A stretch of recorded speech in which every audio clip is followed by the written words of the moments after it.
first off, you don't want clients who are cheap. It's because they're cheap thinkers. They have business dysmorphia. They don't believe that their business can handle investing in a VA.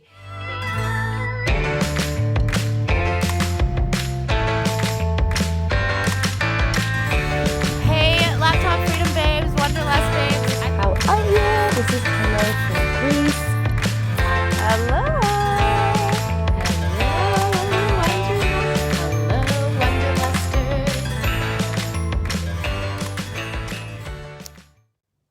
Hello, Wanderlusters. I am here chilling on the beach in a cabin, and I'm super excited to do this live training. For anyone who's new to the group, we have so many new members of the group. My name is Rebecca. I am the Wanderlust VA, and I also run the Laptop Freedom Program, which is a 4-month training and mentorship program to get your virtual assistant business started and really embark you on womanpreneurship, which is really, really exciting. I think especially during this time, so many people are curious about working remotely, working from home, and all that kind of stuff. So I'm so happy to be here to support you. Today's free training is about red flags. And you know, all of my training videos, which I normally do on video, hello, Jenny, I'm going to give you a wave. My free trainings are inspired by conversations that I have. So I talk to many brand new women a day. I might even be currently speaking with you, and I have these brand new conversations, and everything that you share with me really inspires my inspiration to continue to put out free information. I have not always been a VA, but when I started my VA business, my life changed forever, and it was the best. And I'm on this continuous journey of personal transformation and fulfillment and empowerment. And so I want this for you. So just know that I'm always inspired by your questions and the conversations that we have. And I just want to be able to gift you with as much information as I can, free content, free support, whatever it is, so that you can get your VA business up and running. So I would love to hear if you're watching, say hello, send me an emoji, or what's super cool is let me know where you're watching from. I think the furthest we have seen is someone commented South Africa, which I thought was pretty cool. So I'd love to hear where you're watching from. Okay, today's free training, inspired by a conversation I had recently with one of our amazing members who is exploring virtual assisting. And is like, how do I know when it's a scam or not? And the first thing I want to say is that is so normal. Even though it's 2020, it is so normal to see something online and think, I can't see it, I can't touch it, I can't taste it, I can't whatever. How do I not know I'm not being scammed, I'm not being sold to? If you think of Craigslist or Kijiji, how do you know you're not being scammed? Today's day and age, MN, Minnesota. I love that, Jenny. In today's day and age, we're always getting scammed by rental, housing rentals, or we're always told to fear phone calls that claim they're from the government or asking for that kind of information. So let me just tell you, it is so normal to worry about scams, and you always should. However, what I want to preface with is virtual assisting is not too good to be true. It is a real legit thing, and I would hate for anyone to swing so far to the scam fear that they never fulfill this vision. So I acknowledge your filters, your hesitations, your cautiousness. But here's the thing, virtual assisting is not too good to be true. It's a real legit thing. And so I want you to do it. I want you to fulfill these dreams. But yes, it still serves you to be cautious about it. So I've got my notes up here. That's why I'm going to be looking off to the side. What I'm currently looking at now is some notes I jotted down about using Upwork, Freelancer, Indeed.com, those are where most of the scams hang out. Not to say that legitimate jobs do live there, although I personally never suggest that you use those kind of platforms for a number of reasons. Those platforms, tons of scams. There's no way for them to filter it. Think of them as like Craigslist. There's no way for them to filter, like, is it a scam job posting? Is it not? Think of it like Craigslist. It's very, sourced by the people. Freelancer, Indeed, Upwork.com, they also commonly take a fee, like a cut of your pay, and normally your relationship with your client has to go through them. So you can't get a client and then you two separate and work independently. It's not normally how it works. And as well as, clients that use those sites are normally looking for sort of quick one-off virtual assistant projects, all this kind of stuff. They're not necessarily looking to, invest in the growth of their virtual assistant, create a really good relationship and invest in their business in that way. Anyway, that's not the topic. What I'm saying is that in Upwork, Freelancer, Indeed.com, that's where you're going to want to put on your little scam radars, your red flag radars the most. Job postings in tight-knit Facebook groups or through your network or through sort of authentic connection. Those are ones that you have to worry about the least. And I just did a 3-day challenge over the weekend about creating authentic connection, how to sort of embark on an authentic connection when you're talking to potential clients instead of like gross car salesman-ness. As much as you are worried about scams and red flags and all that kind of stuff, like so are your potential clients. So it really is about authentic connection. I can't express that enough. And authentic connection doesn't require like training. Literally, it's like you be you and care and be curious. So let me go through a couple of the red flags. I've got 5.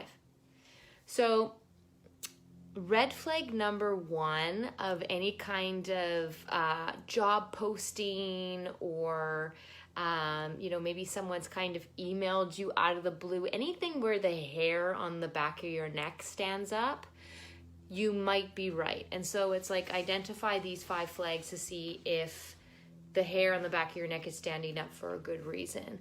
Also, I'm just going to throw this in there. It just came to the top of my head. If you are suspicious about a job posting, throw it into the Wonderlust VA Facebook group and I'll double check for you. It never hurts to reach out to your VA community and be like, hey, I'm just starting out. This feels too good to be true. The like hairs on the back of my neck stood up. My female intuition is going off on all cylinders. What you got for me? And let us support you. Okay, so let me go through the red flags.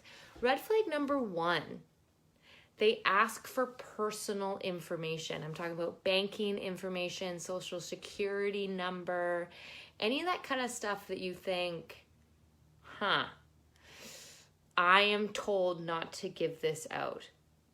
I know it seems obvious. Hi, Kaylee. I'm so glad you're hopping on here. I know it seems obvious not to hand out that information, but here's the thing. You are new to virtual assistant. You are new to doing business, and you're eager to find clients. And so you might find yourself in this position where you want to give, and you're like, well, you know what? I don't necessarily know what I'm doing. They sound like they do. And so maybe social security number, banking information, all that kind of stuff. The only time maybe that your client would need that kind of information is around tax time for them. Like a W-9, for example, for my American sisters. That's one example. And sort of by then, I feel like you should have a pretty good relationship with your client. And that's a form you fill out. And so asking for any personal information, banking, SSN, any of that kind of stuff, if it makes the hair on the back of your neck stand up, then don't.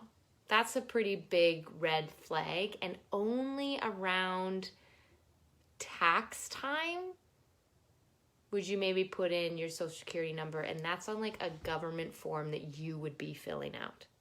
Okay, so that's red flag number 1. Red flag number 2. Here is a pretty cool one, I think. They don't show their face. Literally, they don't get on a phone call or a video call with you.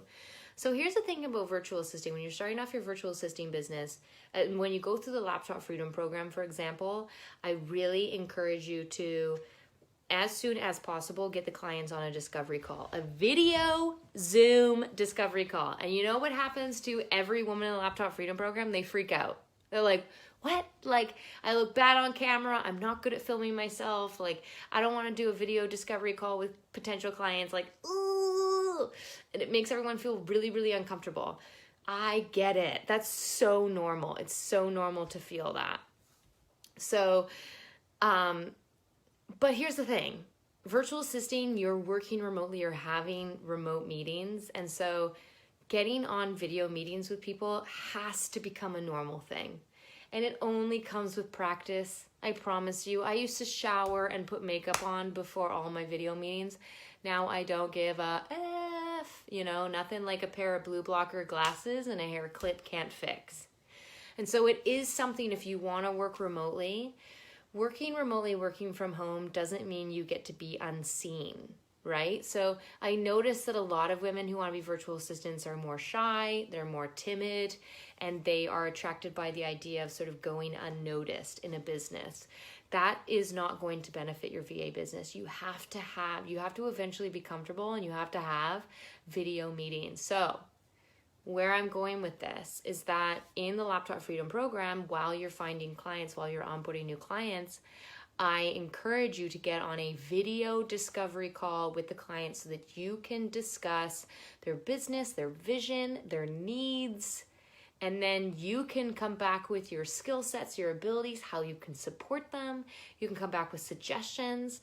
Then you discuss packages, boundaries, all that kind of stuff that goes on a video discovery call. That's the biggest red flag to me. I've seen this over and over again, is that, women will they'll get an email, and it's like, great, we loved what we saw. We've accepted you. The job is yours. And the women are like, Rebecca, like, I applied. I didn't communicate with them after that, and I'm hired, and they never actually wanted to meet me on a video meeting. It's like, yeah, that's a red flag. Not only is it a red flag that it might be a scam, but like, that's just a red flag. Like, why would you want to work with a client that didn't actually want to meet you and is curious about you and cares about who you are and like invests in you and all that kind of stuff? So that's red flag number 2, is that they either, dance around a video discovery call or anything like that. Like, they don't want to be talking to you in person, or it's like never suggested. Suddenly it's just like, great, we saw your application, the job is yours. It's like, whoa, like, that's not how I would run my own business, right? Like, if you were an entrepreneur hiring someone, would you just hire someone off of like one email? Like, no, you'd want to meet them. You'd want to go through this process, especially if you cared. So that's red flag number 2. It's like, they don't want to go on a video call with you or a phone call or anything like that. They're trying to be elusive and trying to not exist. Okay. This red flag number 3 is a big one. And to me, it's really obvious because it takes seconds to figure out. They have a spoof website, and it blows my mind. I'm going to be super honest with you. If I were to scam someone, I would at least whip up a half decent website. I'm amazed at how many spoof websites I can so quickly find by copy and pasting the URL into my domain search bar. So, you can research this person, or perhaps they send you an email and they're like, great, we loved what we saw, you're hired, like, you start tomorrow. And then at the bottom of their signature, it signs off with, company name, company URL. This is like a 5-second check, and it blows my mind. I'm saying, like, if I feel like if I could scam someone, I would at least make a half decent website. It's amazing how many URLs I check, and you get like an error 404, or it doesn't exist, or it's really spoofy. It's like, why would you even bother putting your website at the bottom of your email or anywhere if it doesn't exist and it's not real? It blows my mind how that is the easiest. Hello, Nikki. I'm going to give you a wave. That's the easiest red flag to spot. So always take 5 seconds to copy and paste and check the URL, because I'm amazed at how many scam ones don't have a good URL. So that is red flag number 3. So let me just recap. Red flag number 1, they ask for personal information. Boo, thumbs down. Red flag number 2, they don't want to get on a video chat with you. They don't want, to exist. And I think that this one is a trap for women who want to be virtual assistants, who want to be remote workers because they're shy. They want to work from home. They want to go unnoticed. And so going on a discovery call is scary to them. You don't want that from a client. And so I think that's the second red flag. They don't want to get on a call with you. That's the biggest trap for shyer VAs, because they're like, great, I don't want to get a video call with them either. It's like, but you need someone who's a legitimate client's going to get on a video call with you. They're going to care. Red flag number 3, they have a spoof website. This is a 5-second check. 5-second check, I promise you. Do the back end research. If you're getting those little hairs on the back of your neck standing up, check their website. It's sad how many like crappy websites are out there that are so obviously a scam. You'd think that'd be the first thing they do. Okay. Red flag number 4, super low pay. As a VA in North America, Australia, like anywhere, Australia, UK, I know a lot of the women in this group are from Europe and Australia and North America. Low pay is not something that you want, even if it seems like a legitimate client. So low pay, just every time you see a job posting for low pay, literally just remove it. Remove it from your radar. Don't add it to the equation or the pool or whatever it is that you are pulling, statistics from. Just remove it. First off, you don't want clients who are cheap. It's because they're cheap thinkers. They have business dysmorphia. They don't believe that their business can handle investing in a VA. They don't believe in like supporting minimum wage. I mean, paying VAs a low amount of money is a whole rabbit hole that I get in many, many debates with. I think it's bad juju. It's really bad energy. So low pay jobs, walk away from them. Just say no, and don't even count them in. Don't even consider them as something on your radar. There are VAs out there in lower income countries that will work for less. But here's the thing. I don't believe they're in the same category as you. And I want a different word for it. I want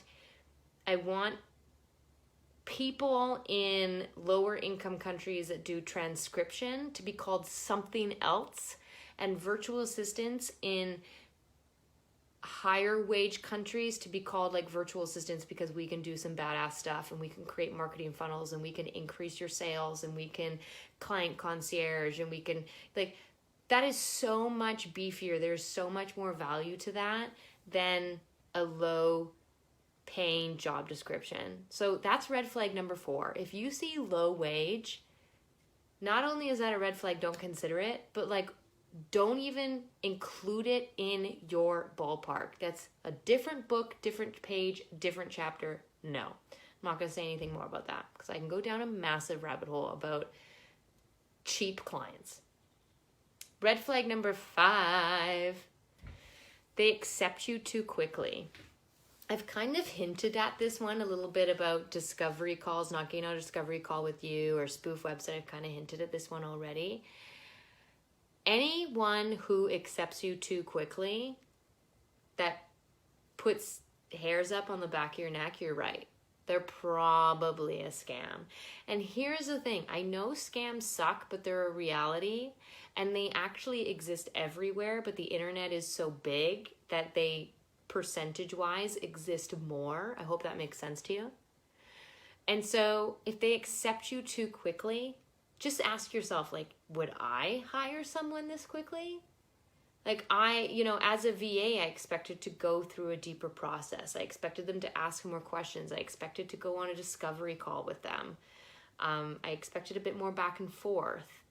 I know other VAs applied for this job. So how am I miraculously suddenly chosen?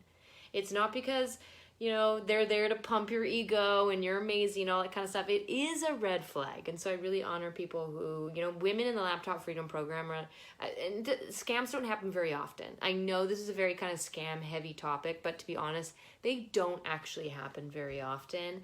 And the more you stay away from Freelancer, Upwork, and Indeed.com. Okay, apparently I disconnected, but now I'm connected again. Hi, Yushi, Laptop Freedom Babe, saying hi. Okay. Hopefully the internet's okay again. So if you're accepted too quickly, it's legit. It's not legit. It's like you are accepted too quickly. And so if that gives you feelings of red flags, your hair is on the back of your neck, that's a firm reason. And so every so often, Women in Laptop Freedom Program say like, hey, Rebecca, I applied to this client and like within 3 hours, I suddenly got an acceptance email. It's like, yeah. Well, let's go through the other red flags. Let's check their website. Let's, check the spelling, all that kind of stuff, the grammar in their email, all that kind of stuff. And here's the thing. I know that most of us are like, Rebecca, you don't have to tell me twice. I know, not to give out my personal information and all this kind of stuff, but scammers would stop if it didn't work. The reason why they keep going is because every so often it works. And so I just want to stand here for you and really with those 5 red flags. So let's recap the 5 red flags. First one is they ask for personal information. Don't do it. Like around tax time, if you're filling out like a W-9, that's maybe when you'd put it out. Red flag number 2, they don't show themselves. They don't get on a video call or a phone call. Like, they're elusive. They don't want to like exist. Someone running a business, like a potential client running a business that they want to hire a VA so it grows, it doesn't serve them to be shy. And so they're not going to be shy. 3, they have a spoofy website. I don't know why scammers don't make good websites because this is a 5-second check. It's so easy. That is the easiest red flag is checking their website. 4, super low pay. And like I said, don't even consider those ones. They're not in the same category as you, and I really want a different word for people who do easy, mundane tasks for $8 an hour. They need another word for it, and I don't know what it is. And 5, if the potential client accepts you too quickly. And when I say too quickly, I mean like automated, like within hours. It's like, oh, I sent them an application and within hours I got this semi-robotic email very soon telling me I was accepted. It has grammar errors and spelling mistakes and those, and I'm still talking. Okay. So I'm sorry if I'm cutting out. I'm going to wrap this up. Best places to find clients. I have a free guide to download at the top of this group. That's the best places to find clients now that you know how to identify the 5 red flags. So hopefully I didn't cut out in and out too much the last little bit there. They're pretty self-explanatory, the 5 red flags. I'm going to post a blog post I did in the comments of this video in case I did cut in and out a lot, where I have it up on my laptop here and I basically read it off. So I'm going to post this URL link